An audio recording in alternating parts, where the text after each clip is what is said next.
Ito ang lugar ng Bulalakaw na kung saan naninirahan ang mga katutubong mangyan.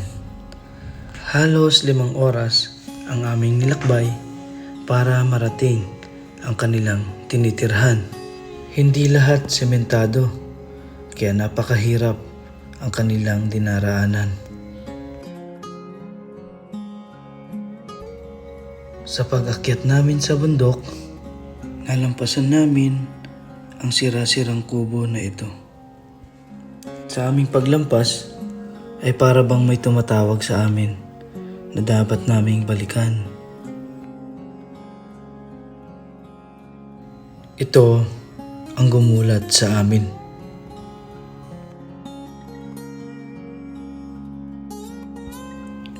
Nakatira pala dito ang pamilya ni Nanay Agong. Wala na siyang hanap buhay dahil sa kanyang katandaan. Tanging balinghoy na kanyang tanim ang inaasahan nila sa araw-araw. Nakakaawa ang matanda. Dumagdag pa rito ang malagim na kanyang sinapit. Sunog po ang bahay namin. Sinunog ang bahay ninyo po? Opo.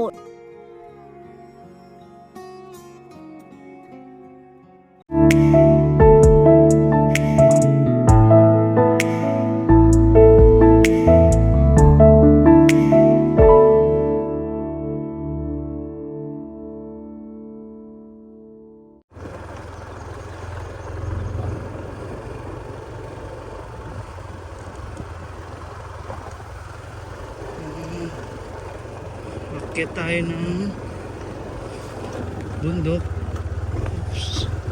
Hirap dito pag may umuulan.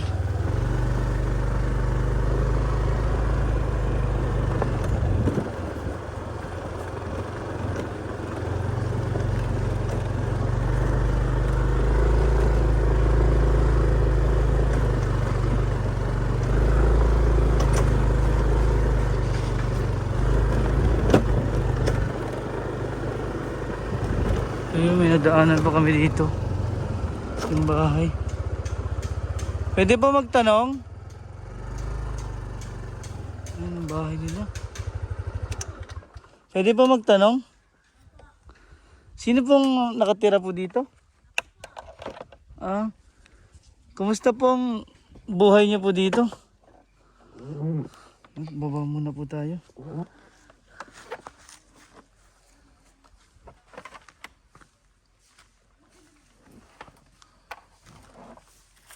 Kayo po nakatira dito? Opo.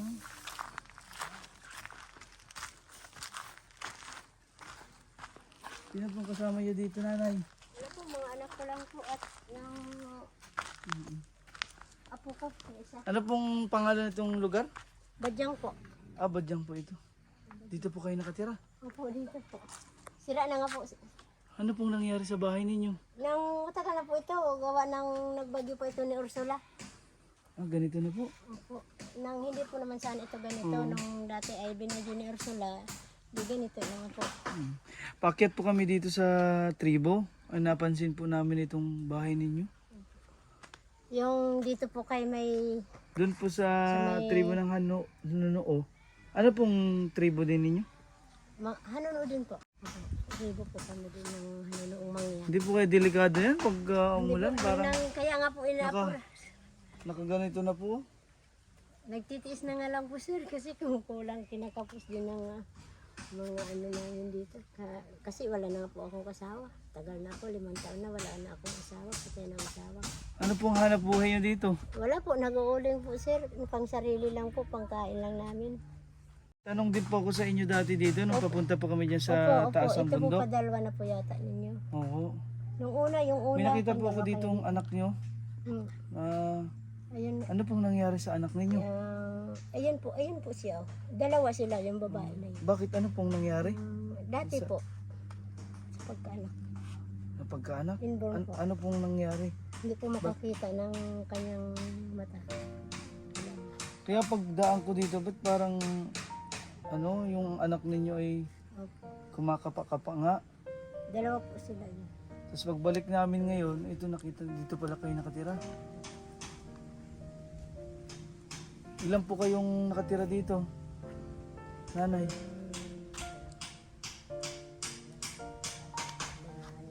Ito. Hmm? Saan po kayo nagluluto? Ah, dito lang po, sir. Dito po, sir.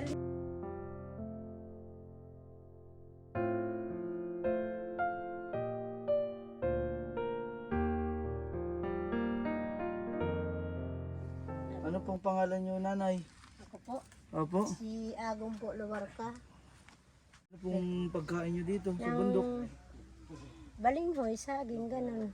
Pero sa ngayon wala akong kaingin gawa ng kinain ng mga baka baga doon sa isang area namin. Sa inyong pananim, wala po kayong Ano po, ng, kinita? wala po sir, hindi rin po kami nagbibinta ng aming tanim pag kain lang po talaga. Pang sarili niyo lang yung mga balinggoy. Saging, ganun lang din po. Nagbibinta kami kung halimbawa mga tundan, yun. Nagbibinta kami tundan. Hindi kayo natatakot? Ano ba? Baka biglang tumambay itong Ayun na nga po. inyong bahay? Talagang sabi ko nga po, ay biro-biro na lang po baga, parang dinadaan ko na lang po baga sa biro-biro. Sabi ko, itong bahay ko na ito, sabi ko, kahit ito ganito lang. Ang nakatira dito, sabi ko, hindi naman tinitingnan ang kalagayan ng bahay ko. Sabi kahit ganyan lang, kung sino ang magapunta, open din sa akin. Kahit ganito lang din ang bahay ko, marami din nagapunta dito sa atin. Maraming naaawa sana. Sana lang naman pero iniisip ko kung sana nga sila naawa, di tulungan ako eh. Nakita na ba kayo ng gobyerno? Hindi po. Ganyan po ang sitwasyon nyo. Hindi po. Hindi ko po sa pagtawad sa mga DSWD, meron naman pong DSWD dito na nag-ano dito sa mga ano. Pag ganun-ganun lang. Walang Hindi pansin. po kayo natutulungan sa inyong sitwasyon. Hindi po. Ilan po ang anak nyo, nanay? Ang anak ko ay marami din po, sir, may siyam sila lahat, kaya lang wala naman dito. Siyam ang anak nyo? Opo, nang nakapag-asawa na rin sila. Yung walang asawa, yung dalawang anak ko. Ngayon, Ilan may po ang mga- natira anak nyo dito sa inyo? Tatlo po. Sa ano ko. Ay, yung dalawa pong sinabi nyo kanina na Yung, hindi nakakakita? Opo, ayan po, babae at lalaki. Bago ang bunso ko doon naglaban ng damit nila. Pinabantay nga ang kanyang anak doon. Nakapag-aral mo ba yung anak yung hindi na nakakakita? Nag-aral po noon sa, ano nga po ba? Yung nagaturo din sa mga may kapansanan baga. Nakapag-aral po silang dalawa? Opo. Parang isang taon din silang tinuruan, yun lang. Pagkatapos wala eh. Ilang taon na po? Ang mga anak ko, Yung dalawa. ang lalaki ay nasa 35 na, bago ang isa naman ay nasa 31. Ang babae, ang lalaki 35 na ang edad. Yun lang ang hanap buhay ninyo. Opo, nagtatanim-tanim lang po, Uuling? nagkakainin, uling pang ano lang, pang-alalay lang po baga sir. Kung ano, Pansarili nyo na po yung mga pananim ninyo. opo. Paano ngayon? Ang hirap ngayon at sobrang init.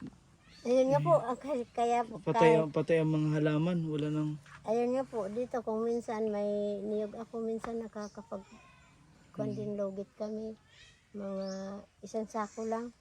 Ayun, pang bigas lang din talaga namin, hindi na kami minsan kung ano ay, umaano din ako. Kung may sobra, bumibili ako ng pako, kaya nga nagpasahigol ako dun sa isang pamangkin ko na lalaki. Sabi ko patulong-tulong naman at nakabili ba ako ng 1 kilong pako na pangsahig. Para po dun Itay-itay sa... lang. Sabi ko maayos na hindi naman bahay niyo. bigla-bigla para ito ang kabila hindi kugon. Ganito lang baga. Dahon ng nyog dun sa baba. Pwede pong makapasok dito sa inyong bahay. Okay po sir. Walang ano. Talaga sir. Hindi kaya ito... Hindi po naman. Kahit Diba? hindi po naman. Oh. Kaya lang parang kung papasok po kayo doon, sabi ko nga po ay parang kutsun ba siya? Katawa. ito yung mga Ayan lang po sir. gamit ninyo. Oh, sir, Wala po kayong kuryente dito? Wala po. Wala po. Wala din silang kuryente dito. Walang budget po ba sir kami na pang ano sa kuryente. Grabe, dito na po kayo natutulog. Opo. Paano pag umuulan? Nababasa po. Kaya nga po may Saan ano. po kayo nagtatago? Ang pinakamahirap sa inyo, Kaya ang lakas nga ng po. ulan. Pag wala dito yung isang anak ko nandoon sa mga bianan niya, kami ang natutulog diyan. Pag nandito naman, ay di balik kami diyan. So, napakahirap po ng Talaga buhay po, dito sa bundok. Hindi natin nalalaman Yan lang na po. ganito po yung kanilang kalagayan. Kaya nga po sir, ay ano, parang, sa totoo lang, parang nakasloob ko na lang din na ay, Hindi pa ano na- nga, nakakahiya, pero sabi ko ay hiyain na. Hindi nakikita Ay, ng alam iba. alam naman nila. Ilan po kayong natutulog dito? Sa baba? Oh, may ano po itong sa taas? Lagayan niyo po ng mga ano? Sana po sir, Yung mga kaya dahon? lang, kaya lang po binaba ko na pulat ang iba nandoon na ang lahat ng ano doon na sa baba. Nilipat na namin yung mahahalagang gamit Yung namin. mga ginawang bubong ni nanay, sako. May sako, may Plastic. bago Saan niyo po nakuha yung mga plastic at sako? Sir, binili ko po yan, ano yung tig 15 ang isa. Nabili niyo pa po yan. Ngayon, sira na, wala nang Ngayon, pangpalit. wala na po talaga itong Di kahit bigas po kayo dito, wala. Ay, Balinghoy na lang. Ano, pagdamutan niyo na po itong bigay namin pagdaan namin sa inyo. salamat po sir, hindi ko na po ito ayawan. At maraming salamat po. Sana po Para po palain magamit po kayo dito. Hayaan niyo po may nanay, kapal tayo. babalik po kami. Sige po, salamat po sir. Kaya po sana sir. Naiyak nga po ako dun sa nakita ko po yung bahay ninyo. Ako nga rin po sir, napapaiyak din sa hiya ko lang baga sana. Kaya lang lakas loob ko na lang din na magharap sa tao. Kahit ganito lang, sabi ko, hindi man masamang pag-uugali ko. Ako may kabutihan din naman. Kaya nga ang tuwa ko, Ibili niyo po hiya muna yan ng ng- bigas. parang Kailangan niyo po. napapaluha na lang baga ako. Ganun na lang. Sa buhay hirap nga na walang asawa pala. Ganun pala sir. At nung nakaraan, buhay pa nga ang asawa ko. Sa akin din sir umasa. Ako ang kumikilos kasi nga sir, ng ano nga, lasinggero po ang asawa ko. Hanggang ngayon patuloy na naghihirap ako. Ganito pala ang buhay ng ganiyang asawa. Sabi ko, yain na at ano na ako, wala nang problema ako, wala nang sakit ulo ako. Sabi ko, may asawa nga ako, yun pala, pahirap pa rin sa akin, babae lang ako pa ang sumisikap lahat. Pagdating sa bahay, pag walang pagkain pa na naluto, siyempre marami akong gawa, nagatrabaho, nagagamas ng kaingin namin. Siyempre, mga anak ko noon, maliliit pa. Hindi ko naman kayang magluto. Pagdating dito, nagagalit sa akin. Lahat ng gamit namin, tapon yan, lahat. Naranasan ko po sir nung tagal ng panahon. Ano pa nga, 1997 yata yun. Nang sinunog po ang bahay namin. Sa Sinunog ang galit. bahay ninyo po? Opo, noong nakaraan ba, matagal na yun, 1987. Sino po ang nagsunog? 1997 pa. Yung asawa ko kasi nga dumating mga ganitong oras na lasing siya tapos may pagkain naman. Sabi ay, ano nga dyan, ay di, inuhin ko ng pagkain tapos nagalit pa sa akin. Sabi ay, kainin ninyo yan. Pasensya na po, mabanggit ko pa, hindi naman po ito para sa inyo. Pinto ko lang po ito. Sabi, putang ina ninyo, ito ang ubagay sa inyo. Sinindihan ang, kugon nga lang po ang namin, bubong. Eh di, siyempre saglit ang apoy na lagablab agad. Eh di, hindi walang na kami ng mga gamit namin, lahat. Na sunog lahat, pati damit, pati lahat. May bigas pa ako noon ng ng 15 kilos na sunog din. Ang iyak ko talaga sir, 1 linggo. Sabi ko, hindi ko talaga mawala-wala. Sabi ko, bakit ganun ang nangyari? Sabi ko, yain na lang sa mga anak ko. Di, nagawa na lang ako ng bahay-bahay. Doon kami. Siya naman, 1 buwan, 2 buwan, hindi nagpakita sa amin. Ayun pala sir, may babae. Pero sabi ko, okay lang, kahit may babae siya, hindi naman ako nagagalit, hindi ako nagsisilos. Alam ko naman ang ugali niya, kaya lang, sabi ko, huwag naman sanang gawin sa amin na Saktan pa kami, ang mga anak namin, sinasaktan niya. Kasama na rin ako, sinasampal, ganun, sinusuntok. Pero ngayon sabi ko ay, ayos na ang buhay ko. Kahit ganito ako naghihirap, patuloy na nagsisikap ako, walang ligaligda ako. Wala nang humahadlang sa pagkakayod ko kung ano man.